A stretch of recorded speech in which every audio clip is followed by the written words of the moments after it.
네, 여러분. 이번 시간에는 이제 타입 1과 타입 2 에러에 대해서 한번 살펴보도록 하겠습니다.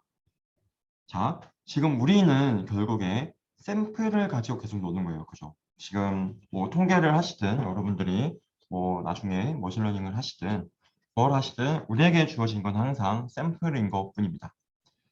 즉, 그렇다는 말은 우리가 내린 그 샘플을 통해서 우리가 어떠한 뭐 결정을 내릴 거예요. 그죠? 아까 이제 H0를 리젝한다든지 H0를 리젝할 수 없다라든지 이런 식으로 진행이 되는데 만약에 그러면 이 샘플로 우리가 결정을 내리는데 잘못될 수도 있겠죠. 왜? 우리는 어디까지나 샘플만 믿고 지금 가는 거니까 지금 단계에서는 그렇기 때문에 이제 우리가 잘못된 결정을 내릴 수도 있는 겁니다. 실제와는 다른. 이제 그런 걸 나타낸 게 여기 나와 있는 에러라고 하고 있는 거고요. 즉, 두 가지 타입의 에러가 존재합니다. 첫 번째는 타입 1 에러입니다. 자, 타입 1 에러는 어떤 거냐면, 자, 귀무가설이 실제로는 만약에 true예요. 지금 무슨 말이다? 실제로 그냥 우리가 디자인을 바꿨는데도 그냥 뮤가 20이라는 겁니다. 실제로. 우리의 샘플은 요거였지만. 자, 실제로는 H0가 귀무가설이 참인데 우리가 H0를 리젝을 한 거예요.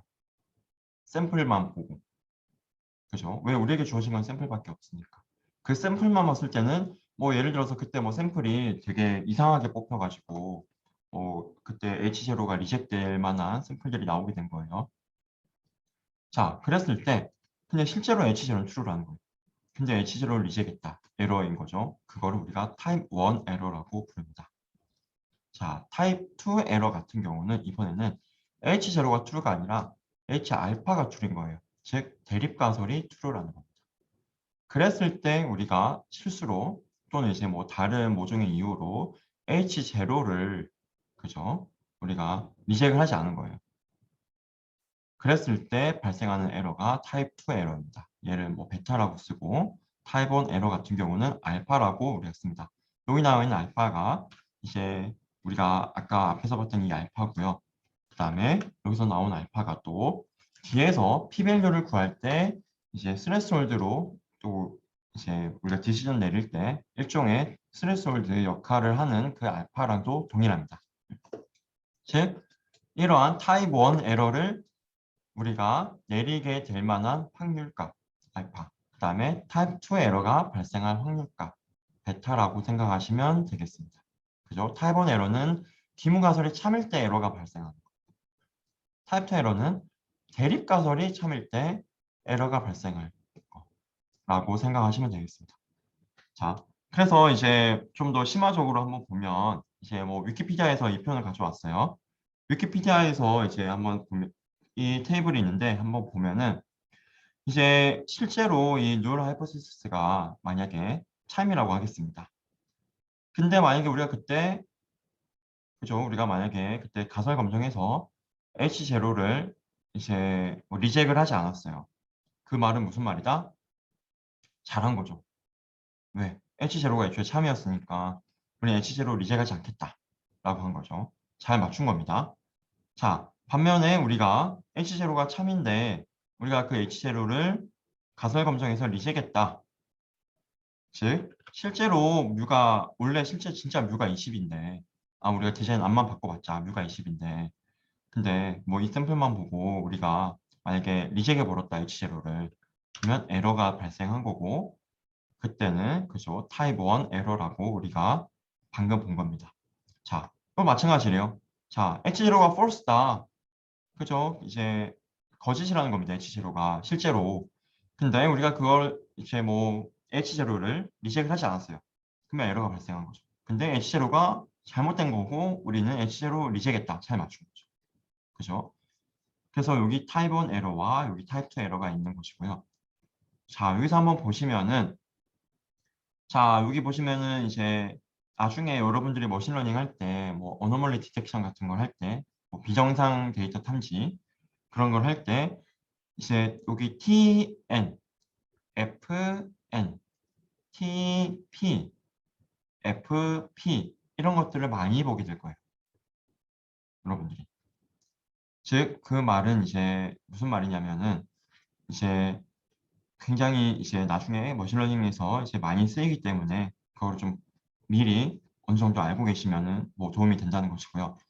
그 다음에 실제로 어떻게 쓰냐면 이 ROC 커브라는 게 존재를 해요. 이 ROC 커브는 여기 FP랑 여기 이제 TP 그걸 이제 가로 세로축으로 해서 지금 가고 있는 거예요. 즉 FP랑 여기 FP랑 이제 여기 TP를 이제 축으로 해서 그림을 그리는 겁니다. FP와 TP 각각 FP가 얼마일 때 TP는 얼마고 FP가 얼마일 때 TP는 얼마고 그래서 가장 좋은 알고리즘은 이제 뭐 이렇게 되는 거. 그냥 FP가 작아도 바로 TP가 이제 FP가 작아도 이제 TP가 1, FP가 뭐 커져도 여전히 TP가 1이 유지가 되는 그런 알고리즘이 이제 가장 좋다고 알려져 있고 이 ROC 커브에 그래서 뭐 요렇게 그릴 수도 있고 그죠? 뭐 요렇게 그릴 수도 있고 또는 뭐 요렇게 그릴 수도 있고 그죠? 또는 뭐 요렇게 그릴 수도 있겠죠. 그랬을 때 이 커브의 이제 아랫면에 대한 에리아, 즉 에리아 언더 커브라는 뜻으로 이제 AUC가 지금 면적을 의미하는데 얘가 높은 알고리즘이 이제 좋은 알고리즘이라는 걸 나중에 배우게 될 겁니다. 그거는 뭐 어차피 나중에 이제 배우게 될 거고 근데 어쨌든 이렇게 실제로 쓰이고 있다. 지금 우리가 배우고 있는 내용이 머신러닝에 쓰이고 있다라는 점을 한번 보시면 좋겠습니다. 자, 그렇고요. 한번 뒤에서 이제 예제를 살펴보도록 하겠습니다. 자, 예시를 한번 읽어볼게요. 자, 우리가 뭐 선거를 해요. 선거를 하는데 아까 우리가 앞에서 봤던 예시랑 비슷하죠. 선거를 하고 우리가 15명에 대해서만 일단 샘플을 한번 뽑아봤습니다. 그랬을 때 우리는 테스트하고 싶어요. 어떤 거? 정말로 이 샘플뿐만 아니라 정말 모집단, 정말 그 모집단의 유권자들이 전체 유권자들이 그 뭐 존을 좋아할 확률이 0.5일지 아니면 이제 0.5보다 작을지를 우리는 알고 싶은 거예요. 즉 얘가 진짜 우리가 알고 싶은 거고 그와 반대되는 가설이 여기 있을 겁니다. 즉 우리는 이제 정말 전체 유권자들이 이 존을 이제 지지할 확률이 뭐 절반 이하인지 궁금하다. 즉 이제 뭐 존이 좀 생산이 있는 건지 궁금하다라는 거죠. 이제 그거를 우린 샘플만 가지고 한번 판단해 보자라는 겁니다. 자, 그랬을 때 여기서는 이제 y가 이제 정말 그 이 샘플 중에서 정말 이 존을 지지하는 후보의 명수라고 생각하시면 되겠습니다. 그랬을 때 그리고 우리가 만약에 이제 리젝션 리전 즉 이제 y가 만약에 이 안으로 이제 떨어지게 되면 우리는 이제 리젝을 시킨다는 말이죠. 그랬을 때 이제 타입 1 에러의 확률을 한번 구해봐라 라고 지금 말을 하고 있습니다. 한번 볼게요. 자, 타입 1 에러라고 하면은 그죠? 타입 1 에러라고 하면 뭐라고 했어요? 제가 H0는 실제로는 참인데 우리가 H0를 리젝을 해버린 거예요. 즉 H0를 리젝을 했다. 이 문제에서 뭔가요? 리젝션 리전 안에 이제 들어가면은 우리가 이제 H0를 리젝한다고 생각하시면 됩니다. 즉 H0는 참인데 즉 P가 0.5인데 우리가 H0를 리젝할 이제 확률을 여기서 구한다는 게 타입 1 에러의 프로버빌리티를 구한다는 말이고 그게 알파라는 뜻입니다. 자, 그래서 구해보시면 결국에 우리가 구하고자 하는 건 요거겠죠. 요거. 그죠? 그래서 그거를 구하시면 됩니다. 다음과 같이. 아니면 뭐 테이블을 보고 구하셔도 되고요.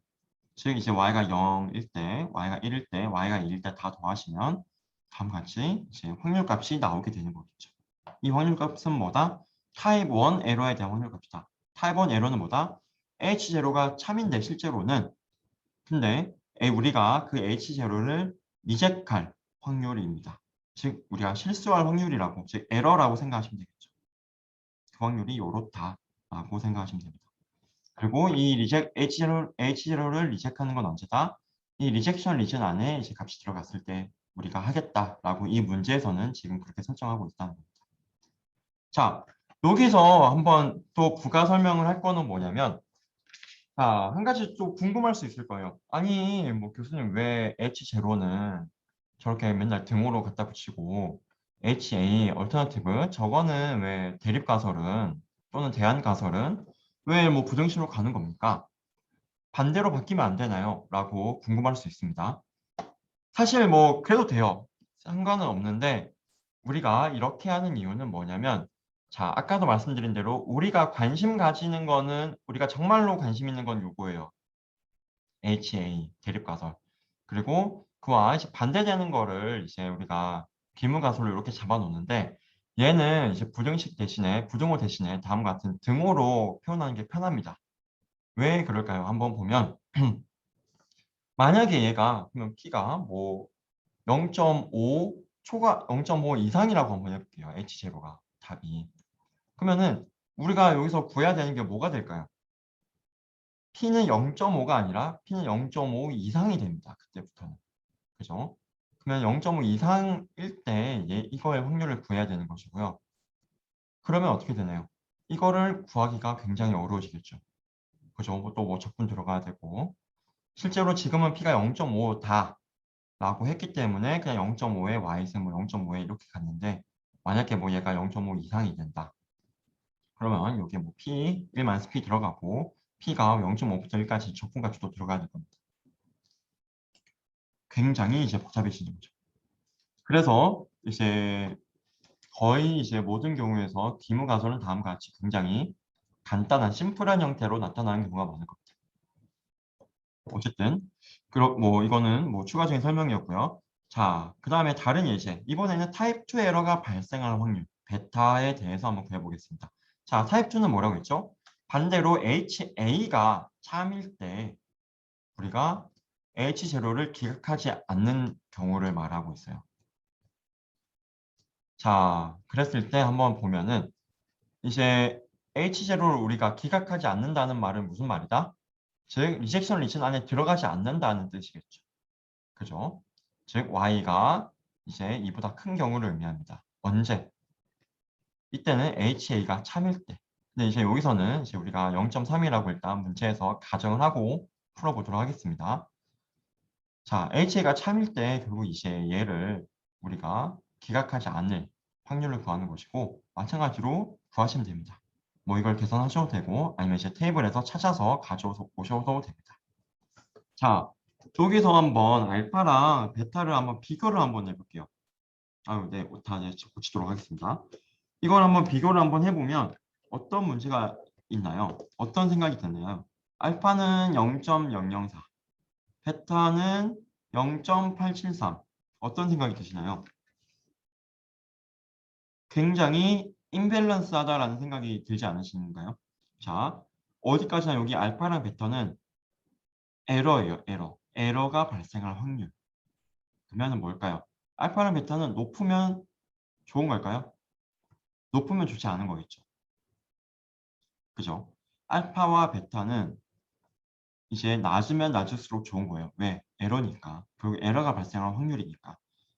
자, 그런데 일반적으로는 이 알파랑 베타가 이제 트레이드 오프 관계가 있어요. 즉, 이제 만약에 이제 동일한 알고리즘이라고 한다면 우리가 이 리젝션 리전을 이제 어떻게 하냐에 따라서 이제 알파 값이 커지고 베타 값은 작아질 수도 있고 알파 값은 더 작아지고 베타 값은 더 커질 수도 있어요. 예를 들어서 리젝션 리전을 만약에 y는 1 이하로 우리가 바꿨다. 굉장히 우리가 엄밀하게 간 거죠. 자, 그러면 어떻게 될까요? 얘가 그냥 1이 되는 거예요. 그러면 이 값이 작아지겠죠. 알파 값은 더 작아지고 y는 이제 2부터 더하기가 들어가니까 얘는 더 커질 겁니다. 반면에 이제 리젝션 리전을 우리가 y는 이제 5 이하로 좀 이제 좀 넓게 잡아놨다. 라고 한다면 어떻게 될까요? 그러면은 이제 0부터 5까지 더하니까 얘는 이제 더 커지게 되고 얘는 이제 5부터 더하니까 이제 그죠? 3과 4일 때는 안 더하는 거죠. 그러면은 우리는 어떻게 된다? 얘가 더 작아지게 된다. 즉 이런 트레이드 오프 관계가 있습니다. 일반적으로. 그래서 실제로 리젝션 리전을 이렇게 조절을 하면 우리가 원하는 이제 알파와 베타가 이렇게 바뀌는 것을 볼 수도 있습니다. 만약에 우리가 뭐 그죠? 우리가 만약에 알파랑 베타를 좀 낮추고 싶다. 두 개를 다 낮추고 싶다. 그러면 이제 여러 가지 방법이 있는데 일단 가장 간단한 방법은 샘플을 일단 더 많이 늘리자입니다. 왜 그렇죠? 지금 우리가 지금 에러가 발생하는 이유는 우리에게 결국 전체 데이터가 아니라 샘플된 데이터만 존재하기 때문이에요. 그죠? 그렇기 때문에 우리가 그 샘플만 보고 판단을 하는 거기 때문에 결국 전체 집단의 이제 그 경향성과는 다를 수 있는 거고 우리가 잘못된 결정을 내릴 수 있는 겁니다. 근데 우리가 샘플 데이터가 점점 많아지고 우리에게 주어진 샘플 데이터가 이제 전체 모집단과 이제 거의 유사해진다면 뭐 개수나 뭐 성향 면에서 그러면은 우리가 실수할 확률이 점점 줄어들겠죠. 그러면 이제 여기 나와 있는 알파와 베타가 모두 다 줄어들게 되는 것입니다. 네, 여러분. 이번 시간에는 이제 타입 1 에러와 이제 타입 2 에러에 대해서 이제 구하는 걸 한번 살펴봤고요. 이제 다음 시간에는 이제 보다 이제 많은 예시로 한번 다시 공부하도록 하겠습니다. 네, 고생 많았습니다.